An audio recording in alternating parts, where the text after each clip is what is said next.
Hey guys, Shane here with etrailer.com. Today we're going to be taking a look at the best wiring options for your 2020 Subaru Crosstrek. Here on your left, we're going to have the Curt. Here in the center, we're going to have the Tekonsha. Here on your right side, we're going to have the Hopkins. Now all three of our wiring harnesses are going to be very similar. They're all going to mount the same way. Let's come over and take a closer look at our Curt. Our Curt is actually going to have a ground wire that we're going to have to mount where the other two we're not going to. All three of them are going to give us the 4-pole connection. It's going to give us our brake lights, our running lights, and our turn signals. You'll notice on the Curt how the wires are coming in each side of the converter box. With our Hopkins will do the same thing. With our Tekonsha, it's actually going to come out one end. Let's go ahead and take a look at Tekonsha here. If you notice on the Tekonsha, there's a potting material in there. What this does is it fills a hole inside of this converter box, and it really holds the wires onto the circuit board better than the other two.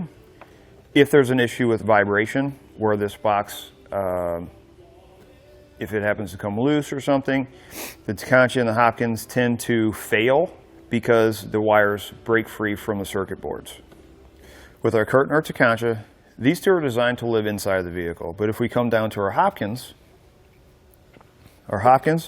as I mentioned, wires are going to come in each side of the converter box to connect onto the circuit board. But if we flip the box over, on the back it's going to tell us what each of the wires do, where the other two are not going to give us that option.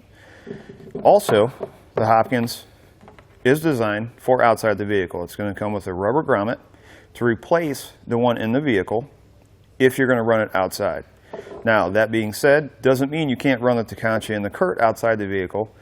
You're just going to have to use the existing grommet that's already there, put a little slice in it, you can run the wire out, and use a little bit of silicone to fill in around the wire that's running through the grommet. Now, our Curt and our Tekonsha are going to have fuses on their wiring where the Hopkins is not. The benefit of that is we're not relying on just the fuse, the factory fuse, for the wiring. This is a secondary safety device for the Curt and Tekonsha that if for some reason there is a wiring issue, it's going to blow this fuse before it blows the factory fuse.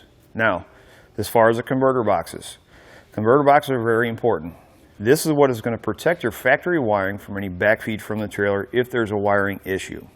With our Curt, we're going to have 3 amps per circuit for our stop and turn signal, 6 amps per circuit for our tail lights. Tekonsha, we're going to have 2.1 amps per circuit for our stop and turn signal, 5.6 amps per circuit for our taillights, and Hopkins does not offer that information. Each one of these is going to come with a dust cap.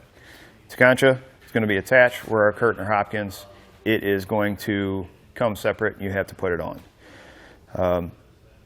For my personal opinion, if I had to pick one for my Subaru, I'm going to go with Tekonsha. With the potting material inside the box, it's really going to hold up well against vibration, where with the Curt and the Hopkins, they tend to fail because they don't have that potting material holding those wires onto that circuit board really well.